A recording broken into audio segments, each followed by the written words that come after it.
So let's delve into the concept of groups in the periodic table. Essentially, groups refer to the column present in the periodic table, and it is a standard practice to assign them numbers. The first column is known as group 1. The second column is group 2, and so on until we reach group 18. However, you might notice the presence of the F block elements in the periodic table. These elements are typically shifted to the right to accommodate them, but they are not assigned specific group numbers according to convention. Now, you may wonder why we bother designating this column as groups. Well, it's because groups provide us a systematic way of organizing elements based on their shared properties and behaviors. Elements within the same group tend to exhibit similar chemical characteristics and have comparable electron configurations, particularly in terms of their valence electrons. By grouping elements together, we can identify patterns and trends in their properties, which aids in understanding their behavior reactivity.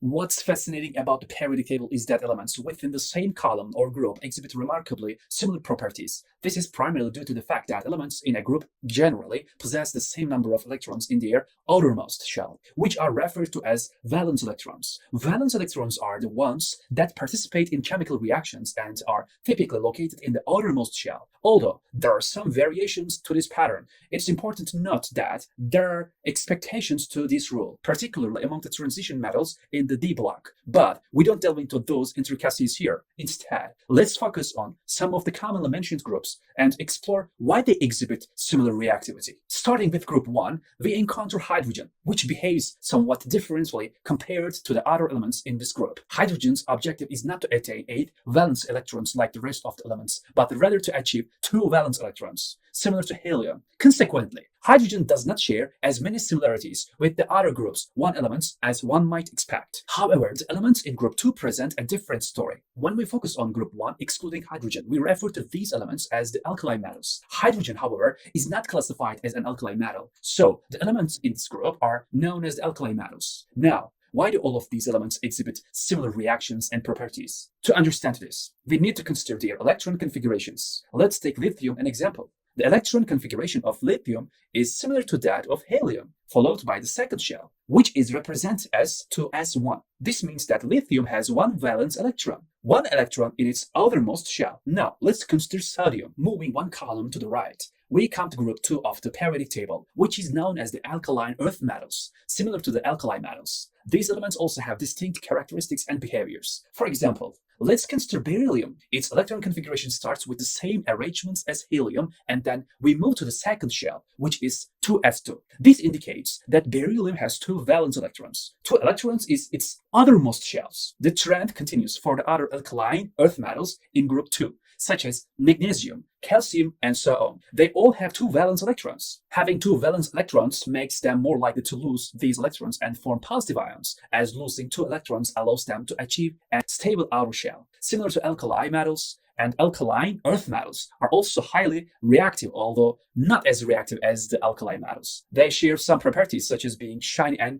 relatively soft. However, they are not as reactive as alkali metals and are slightly less reactive overall. It's worth noting that the reactivity and properties of elements in a group are primarily influenced by their electron configurations, specifically the number of valence electrons. The outermost electrons play a crucial role in determining how elements interact and form compounds. As we transition to the D block elements, some interesting patterns emerge. Let's consider an element like scandium as an example. Scandium's electron configuration follows the pattern of argon, which means it has the same electron configuration as argon up to its third shell. In the D block, the electron configurations became more complex due to the presence of additional subshells. However, for our purposes, we'll focus on the similarities between D block elements in the term of their valence electrons and reactivity. The D block elements, also known as transition metals, have unique electron configurations. Their valence electrons are located in the D subshell, which leads to variations in their reactivity compared to the alkali metals and alkaline earth metals. Unlike the alkali and alkaline earth metals, the transition metals do not easily lose of their valence electrons. Instead, they exhibit various oxidation states by losing different numbers of electrons from the D subshell. For example, scandium, with its electron configuration following argon, can lose 3 electrons to achieve a stable configuration. This results in scandium forming ions with A+3 charge. Similarly, other transition metals can lose different numbers of electrons from their D subshell. leading to a variety of oxidation states. Due to their unique electron configurations, the transition metals exhibit a wide range of properties and reactivities. They are often characterized by their colorful compounds, high melting points, and ability to form complex ions and coordination compounds. Exploring the details of the electron configurations and reactivity of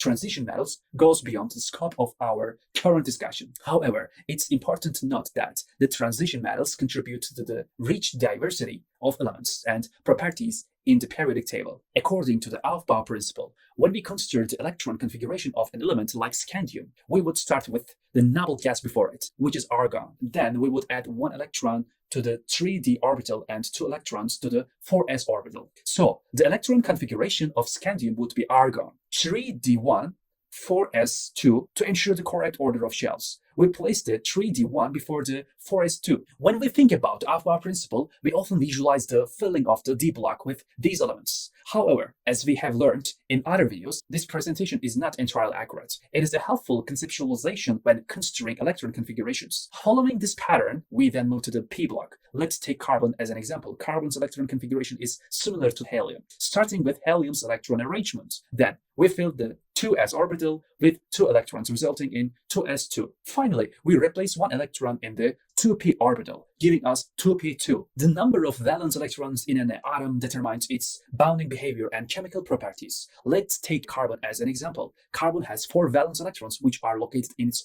outermost shell, the second shell. This is true not only for carbon, but also for other elements in its group. Elements such as silicon exhibit a similar bonding behavior due to their 4 valence electrons. Moving on, let's consider oxygen and sulfur. Both of these elements have 6 valence electrons and are in the same group. Their bonding behavior is characterized by their tendency to gain 2 electrons from other atoms in order to achieve a stable octet configuration, 8 valence electrons. Now let's focus on the yellow group in the periodic table, known as the halogens. Elements in this group, including fluorine, chlorine, bromine, and iodine, have 7 valence electrons. Due to their high reactivity, halogens readily engage in chemical reactions to gain 1 electron and achieve a stable octet configuration. They are known for their strong electronegativity and ability to form halide ions. Understanding the number of valence electrons help us predict the bonding behavior and reactivity of elements, as well as the types of chemical compounds they can form. The halogens, represented by the yellow group, are highly reactive elements because they possess 7 valence electrons and are only 1 electron away from achieving a complete octet. They have strong inclination to react with other elements, particularly with the alkali metals. On the other hand, we have the noble gases, which are the elements in group 18. They are commonly referred to as noble gases because they exhibit a unique property. They are non-reactive. The reason behind their lack of reactivity lies in the fact that they have filled their outermost shell with the maximum number of valence electrons. This stable electron configuration renders them unreactive, and they do not feel the need to form chemical bonds with other elements. They are often regarded as being above the fray and are thus considered noble. By understanding the number of valence electrons and their impact on an element's reactivity, we can explain the contrasting behaviors of the halogens, which readily react to gain 1 electron, and noble gases, which remains non-reactive due to their full outer shell configuration.